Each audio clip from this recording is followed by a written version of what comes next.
Okay. I've been asked to talk about my awareness through movement practice. And I want to say first up that you've got to do it. And I know that you think, oh, got to get a venue, got to get the people. Don't worry about that. Just get yourself a venue that is convenient for you. Pick a time that's convenient, preferably 2 times that are convenient. The reason for 2 times is if people ring up, sorry, can't come 10 a.m. on Tuesday morning. You know, so what I'm saying is you want to have options. Now, I run 4 classes.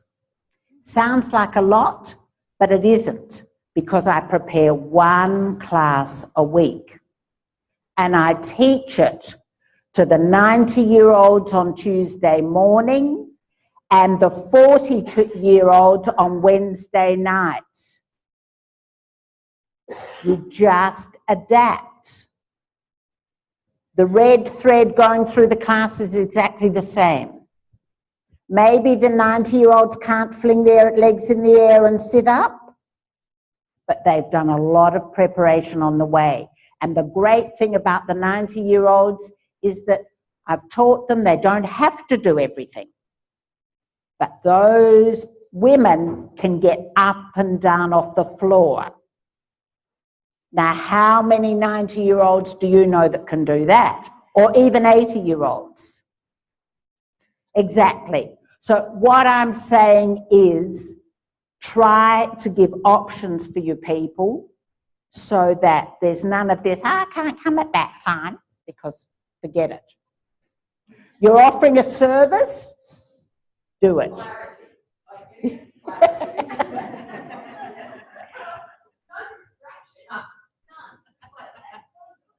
Yes. Exactly. Exactly. So, you know, the other thing is when you start up, you know, 1 person comes, 3 people, that's a good week. Half a person the next week, not so great. But just remember that you're learning all the time and you're refining your skills. Think of it as just learning and doing for yourself. And as you continue to practice, you'll get better at it and people will come. But if you think, and this is why it's really important to pick your venue that's good for you and comfortable for you to begin with. Because if you think, oh, it's not working there, it's the venue, and you move, well, then those people that have sort of known you're in the ether over there, they're not going to find you over here. So just be clear about where you're going to work. The other thing that happened in Julie's and my training was lots of people kept changing their name. I don't expect you all, but apparently in the 80s, that was, you know, it was quite good to change, you know, and they'd call themselves Primrose or something when it used to be Percent. I don't know. But what I'm saying is don't change your name, don't change your venue, stick in there. It's nothing to do with the venue that only 1 person turns up. But be clear about where you're going to work, where it's comfortable for you. Very important. That idea of being comfortable. So so for the awareness through movement, the other thing is that Julie and I also had someone in our training, and he would say, oh, I just walk into the ATM and I think, what will I teach today? Bullshit. Absolutely. All right? What's he doing now? Not teaching the work. You know, you do need to get on the floor, feel inside you, practice the moves, maybe have a few little notes just with the moves, but really sense it inside you. And then, as we've said a million times in the last 3 weeks, you're talking from here to there. And you know, I start preparing 3 days before. And so the first day I go through it, I think about it. The next day, actually, I vacuum. And as I'm vacuuming, sometimes I lie on the floor, have a little feel, have a little think. And then the morning before the class, I'm on the floor again, thinking and feeling. You know, maybe you're all better at this than I am, but that's fine. But let me tell you, you just need to sink it in. And then you've got the ability, when you see things on the floor with your clients, you can see, yes, I need to change this. Oh, they don't quite understand that. Oh, they understand something better than I did. Oh, that's what the lesson's about. So trust the process. The lesson, if you think, I'm not sure quite where he's going, what's happening with this, trust it, feel it, deliver it because it interests you, but you're not quite there. And then I promise you, you'll see, oh my God. So, but you're in the process with them. And look, you've got to be engaged, you've got to be enthusiastic. And if you think, oh yes, I can just, you know, it's nothing. It's an exercise class. I don't think I can say anything else, can I? Any questions? I'm going home tomorrow. Can I ask you about numbers? So you say just start and the numbers will build up. So did you find the numbers go up and down? They do a bit. Winter's often a bit cold. And if I haven't got air conditioning in my room, so when it's over 40 degrees, they tend not to come. But I have lots of fans and ice. And then they say, oh, sorry, we missed the ice last week. But so numbers, look, I just think at the very beginning, it can be quite disheartening. But just remember, you're in it for yourself. And then it'll gradually. But if you give up or think I'll start later, you've lost what you've done in the beginning. Do you see? You've lost a bit of momentum.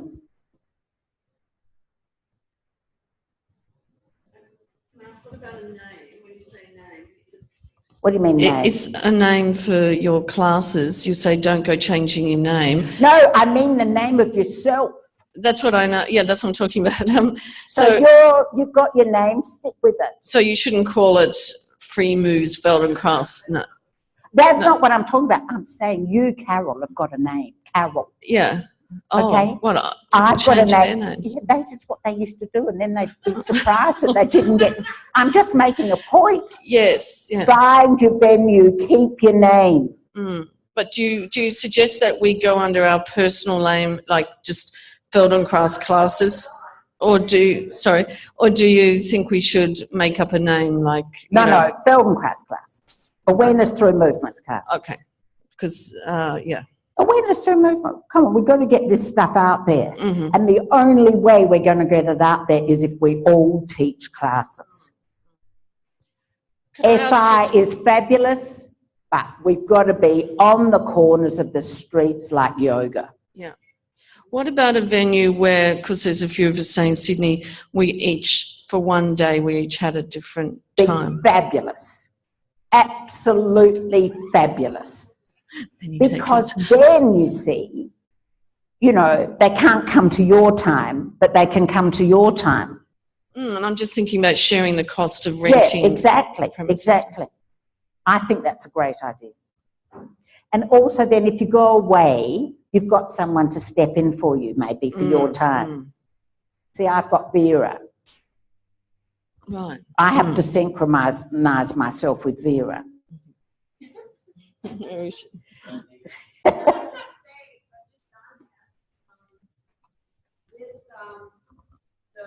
the classes, when you teach them, they inform your FI.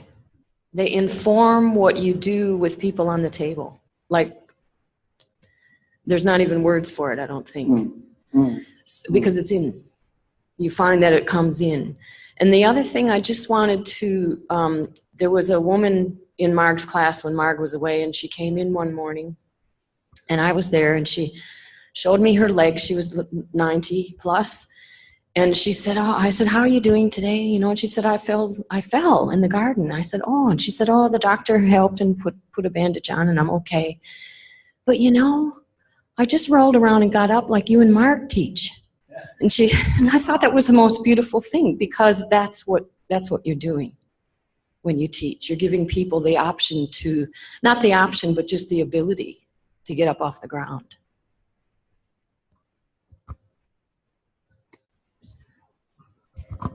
And, oh, strict. That was a bit like looking at yourself in the mirror first thing in the morning. And what collection of props, such as rollers and headboards and things, would you recommend? Oh, I do have some polystyrene, a bit like the blue things. I have a selection of those for people for under their heads. And occasionally I have a roller for someone who's got a really dicey knee who can't straighten it out. But I tend to encourage them to come up into crook lying or to look after themselves without props, but occasionally there are people that really need that help and it makes them more comfortable. That's all. I do supply mats. Again, that's optional. I mean, you can ask people to bring a... So a normal yoga mat? Yes, or, yeah, people could bring their own mat. And I use towels. Instead of the styrene, I just take towels.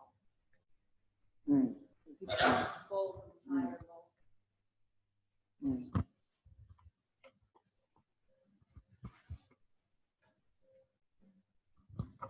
low. For people who would be doing this, probably not me at this point, but people who are doing this as a business, how much of that washing the towels and taking care of those bits of props would you be able to claim on tax? And how much are we charging for this at this point? Because we're just that's later, because we're just doing it. We're not actually charging anyone any money. Yeah. If you charge me money, I'm much more likely to turn up because I've invested time and money to make that commitment to do that, and I'm more likely to turn up in the winter because I've paid for it. So this is an inspirational talk.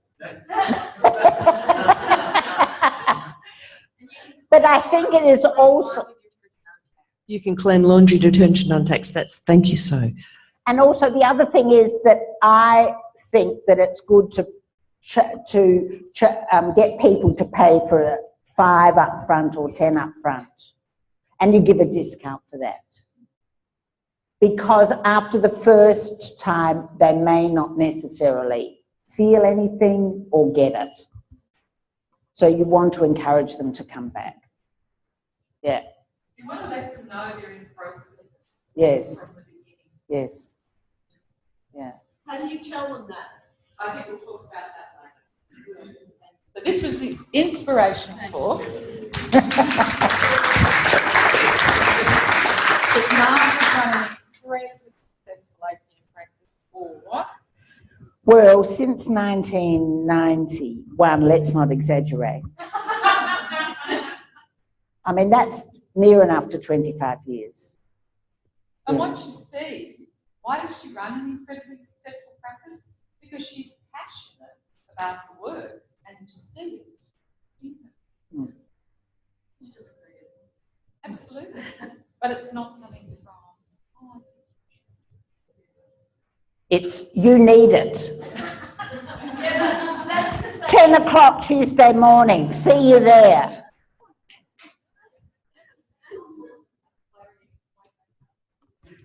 Yes, Simon, last question.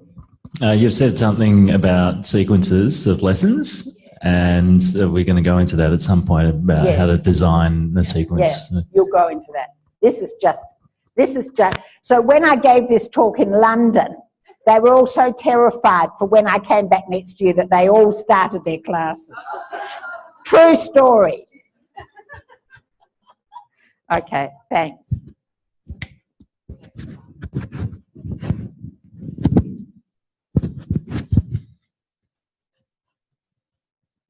Whoa, why wouldn't you want to do Feldenkrais? Huh? Huh? I don't care if they don't turn up. I've got a room on the floor and I actually have to. You've got time to lie down on the floor.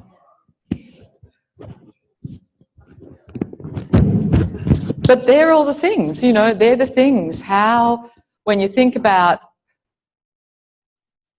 teaching, just even teaching next segment to each other, what internal resistance comes up in your system? And it's always something to do with a little voice in your head.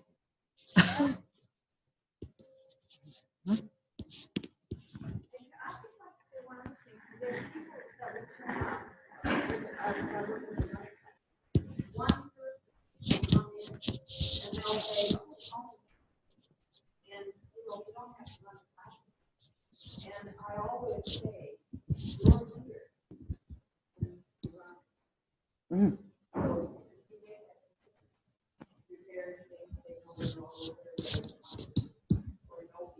Mm.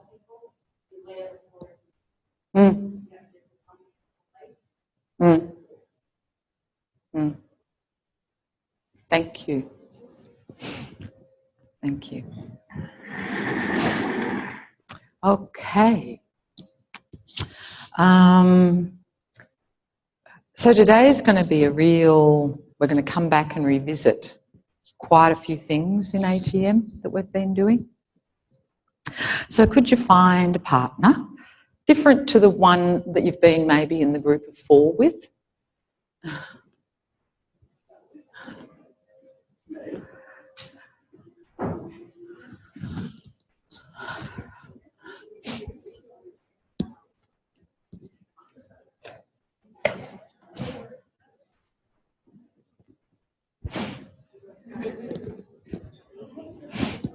Mm. And you're both standing.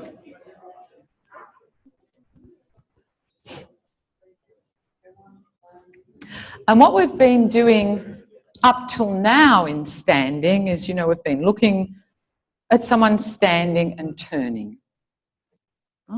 One of the reason we use turning a lot as an observational tool in Feldenkrais is it tells us a lot about someone's organisation. So what do you think it might tell us? Yeah. How free their spine is. Connection from their head all the way through to their feet. Where their weight goes to, if they got a bias about where their weight transfers to. What happens with the use of their eyes when they turn? So do they stay on the horizon, or do they tend to drop off, or what are they initiating with? Okay, so you're all standing. So let's just do something. They're all great observations. So could you, as you're standing there at the moment, just so we give you a really practical way to feel this, let yourself give to the floor a little bit. So just give up your weight a little bit if you can. And can you feel that, for most people, will give you a little bit more sense of heaviness? Would that equate with what you're feeling? So it's not about you getting smaller, you just literally give up. And very slowly begin to turn to look behind you to the left and the right. And feel, how do you do this with this heaviness, where your skeleton isn't really doing the work to support you? What's your breathing like? How far could you go if you really stayed in quality? if you really, really were looking for quality? How far could you go if you were really looking for quality? So some of you still need a bit more calibration in your ATM practice with what quality is. That's fine. Okay, so now come to being too tall.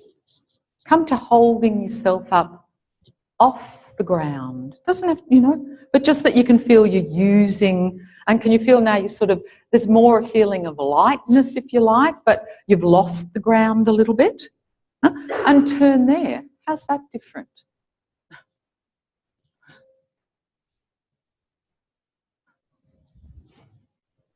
How free are your eyes? How free is your head? How much of you goes along for the ride? And again, stay in quality. Look for quality. No?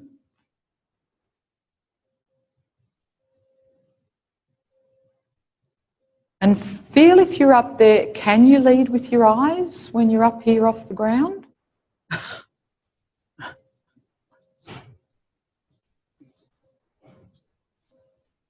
Okay, so now stop. Tell me what you were scanning for then. I'm really interested. Were you scanning for any of those things that you talked about at the beginning? Yeah? Comfort was a big one for you.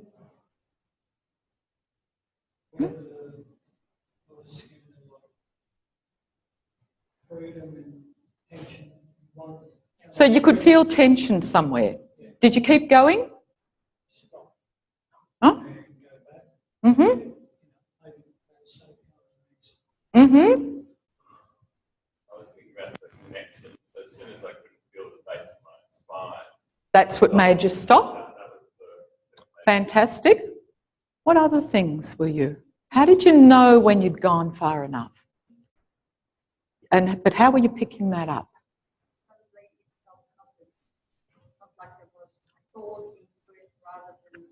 You were thinking, so for you it was I have to think more to go further?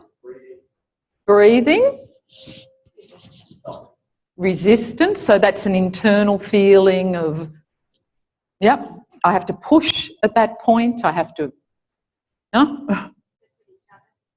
The quad, so the smoothness changes, yeah.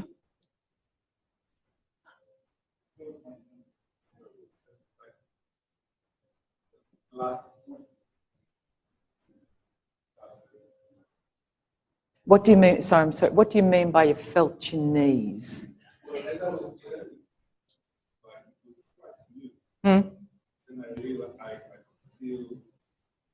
Tension in your knees. Yeah, and you can see as Ilan's doing it, as he's showing us, his knees, they're twisting. They're not, they're not soft. They're not ready to, no? Huh? Okay, so we got too small, we got too tall. Come back and find your middle, where you can feel the ground, but there's a feeling of lightness. And this is something that you should be recognising more from all the ATM that you've been doing, that this is a bit more familiar. And now turn, and how is it to turn now? What's different? Softness. Things are softer, so they're more ready to go. Anything else that's different? There's more connection somehow. You feel more of you, yeah? Single movement, an intention that's directly taken into action. Yeah, and all of you, yeah? That's nice. So there's more space. And that's automatically telling us there's more inclusive attention. That there's that space there to move my attention. Yeah?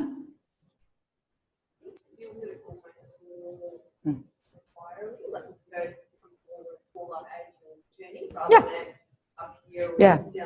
Yeah. So there's something about this where you've got more options available to you maybe in how you turn. Huh? So it's a really nice one. So what Vishali is really saying is that when I find this, that I could look up to turn, or I could maybe look down to turn. I could look straight around to turn. And then just, I'm glad, because I thought I'd have to bring that up, so it's beautiful. And again, so feel again when you get a little bit dropped to the ground or too far away from the ground, how free are you to take your head off in different directions, and how easy is it for the rest of you to follow?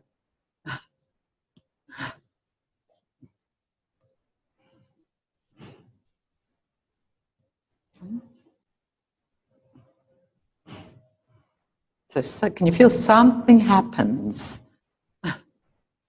Yeah?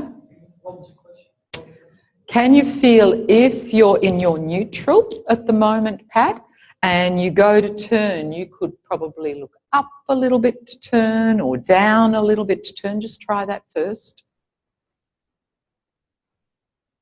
But could you look up, Pat? Could you actually think, oh, I want to see something up in the ceiling? No? Or I want to look at something down on the floor and feel how easy they are. No? And then come back and make yourself drop a little bit into the ground and see, is your head as free now to move in those? No? And then if you get too tall, what happens to this freedom of your head? So one of the things we're looking for when we're observing someone in standing is this ability to find the horizon, this ability to have options in where they can take their head, this ability to sense all of them and that it's without thinking. That if I say turn, that automatically every part of them is ready to turn. Whereas you'll see in your ATM classes, or even you'll say to most people, turn, and they'll turn their head. Huh? Whereas often at the end of an ATM, what you're going to see is turn. So this ability tells us a lot about someone's ability for their skeleton to support them, their ability to find lightness and ease. So now, with your partner, could you look at them turning? And they're pretty well organised at the moment, so... In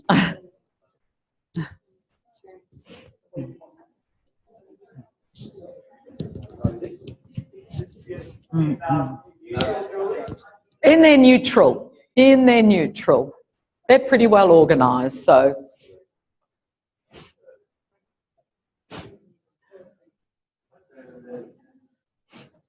Because one of the really interesting things about this work is when someone's not as well organised, it's actually easier to pick out what they need to do. As they get better organised, you've got to be able to make more distinctions. Okay, so now we've been doing it with your eyes. Let's put your hands in. So what extra information can you get about their turning from putting your hands on them? Yeah? So you've got a few areas. You can go pelvis, you can go ribs, you can go here, or you can go... Because I'm listening at the moment, this is light touch. Because I'm listening, yeah? I'm not trying to give her... Well, she's already got it at the moment anyway. But this is light touch. You're just feeling what happens.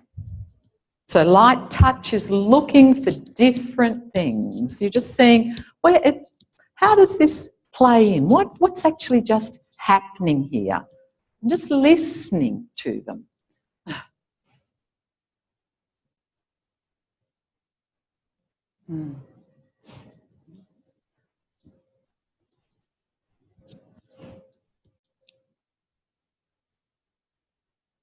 So you're just helping them to listen to themselves.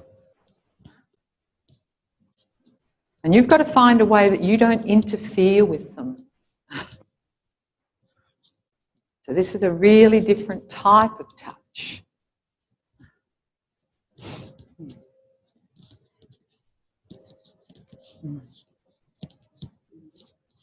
Okay. And you just need to do a few at each level. You don't need to keep doing it because you're helping them to listen.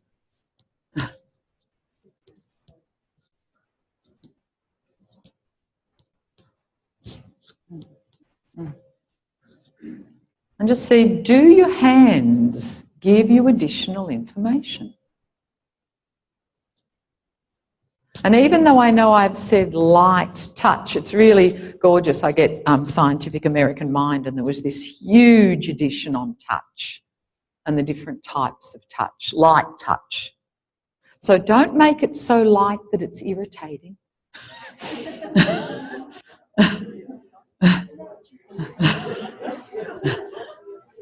That it's this, you know, and different people, you'll find different people respond really differently to light touch. So some people love incredibly light touch. Other people will just say, get your hands off me. Huh? So when I say light touch, I'm not saying fairy touch. You've still got the person. And to do that, you've still got to have yourself.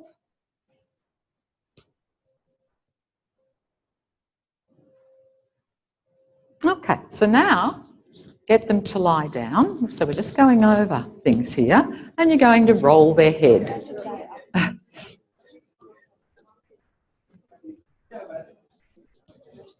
So they're going to lie on their back, and you're going to roll their head.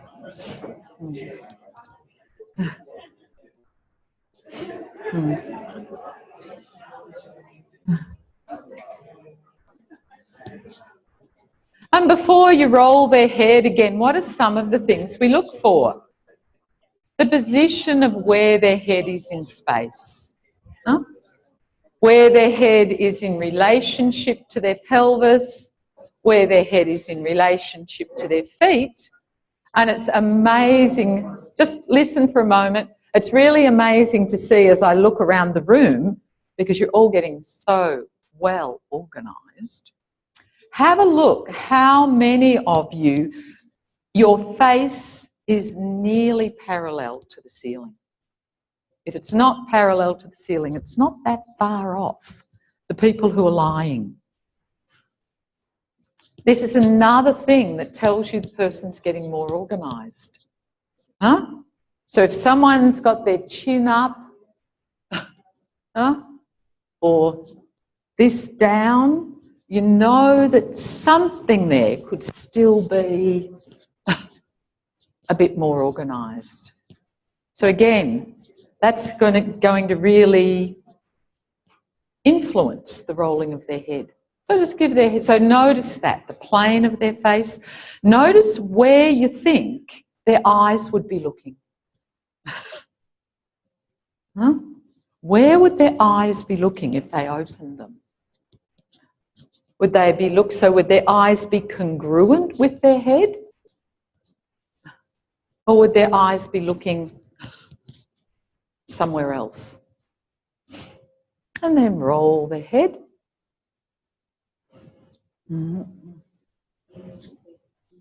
So again, these are all things for you to notice, things for you to make distinctions about. And the more you do it, the more on more people, the more information you'll gather.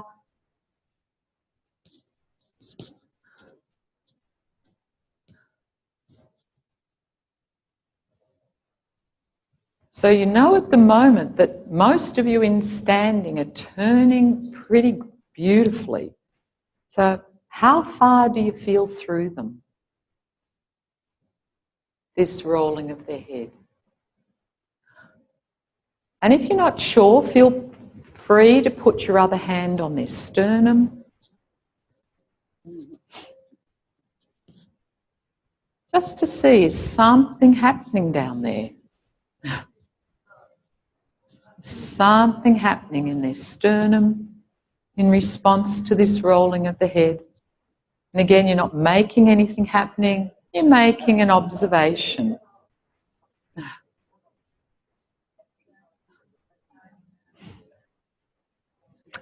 Hello, Anastasia. How nice to see you. Okay, that's plenty. Come up. Just observe them again turning their heads, turning to look each way. Did that do anything? And then we're just going to change roles.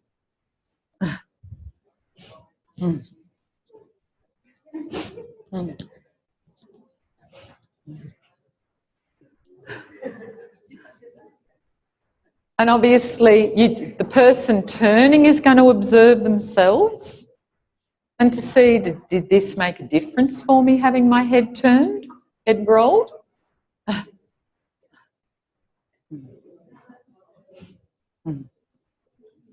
And the person observing is seeing, does it look like it made a difference?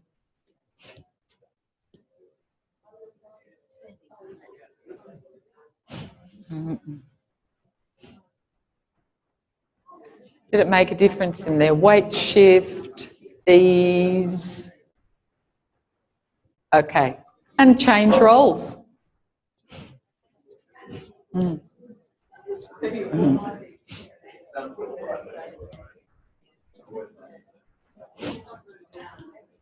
So now you're going to observe your partner again.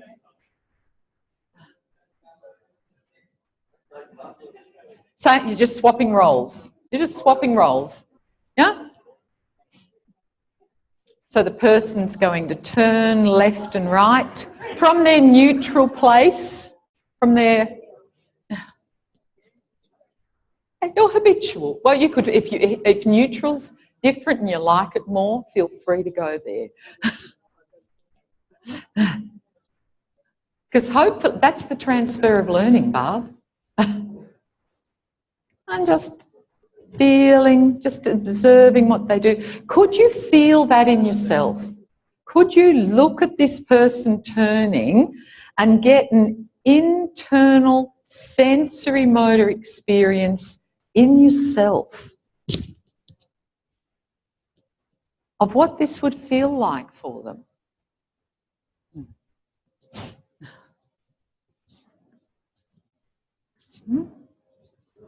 How do they do it?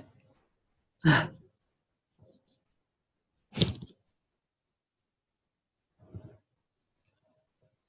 you feel in your internal sense, not just in your vision, but in your internal sense that some parts are more involved than others? Do they look like they're thinking about doing it? No. And then feel free to put your hands on them to help them listen to themselves and to give you more information.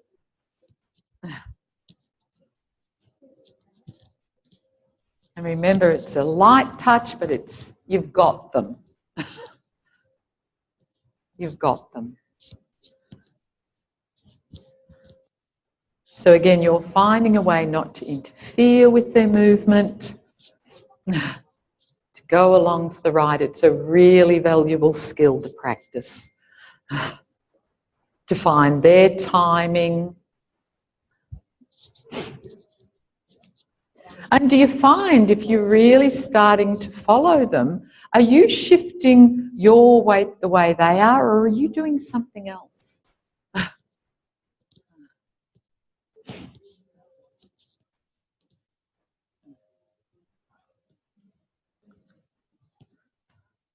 And one of the really big things that I'm seeing here that I'm just going to point out is that some of you, say when you're on the shoulders, you're keeping your arms absolutely static. So you're having to do all these big movements through your hips. You've got elbows. You've got shoulders. Yeah? You've got a torso that can turn.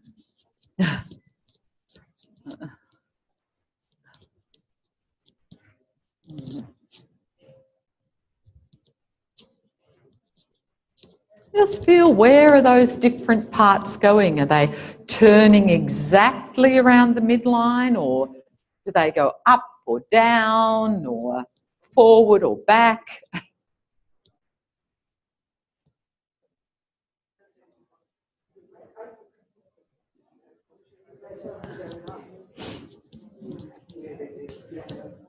And again, person who's doing the movement, feel free to give the person feedback if you feel their hands aren't helping you to listen. They're not helping you to be able to. So if I said this, that your hands, hang on, if your hands, hang on, stop. If your hands are helping them to listen, you're helping them to listen to their sensory motor experience. Huh? Off you go, Shona. So I'm helping her to sense herself. Can you feel that, Shona? No? So I can't be in thinking mode about what are her ribs doing, what's her pelvis doing. Can you feel the difference? Yeah? So I have to be in my internal sense. Okay, so when you're ready, lie the person down and roll their heads.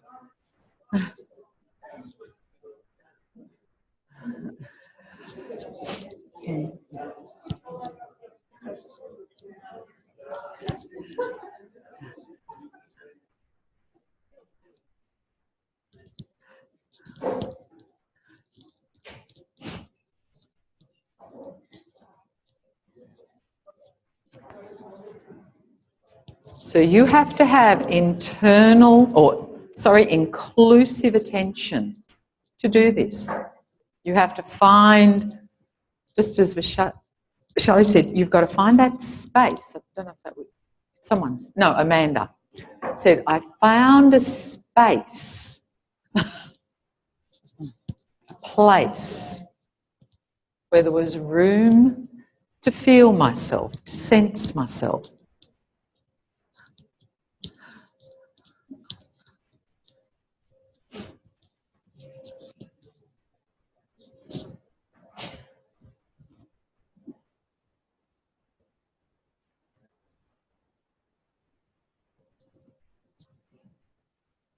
So these two things, this looking at someone in standing, feeling what they're doing, observing, rolling their head, do it with lots of people. If you're going to do a little ATM class, practice giving someone an ATM, do this before and after.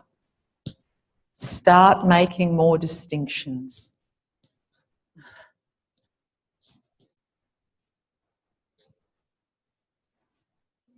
And again, you might want to put your hand on their sternum to check, is something happening in their sternum?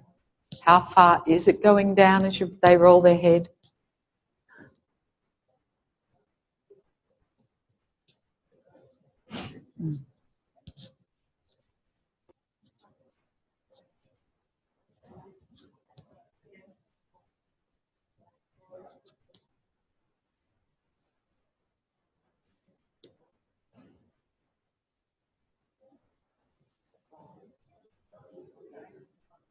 That's great.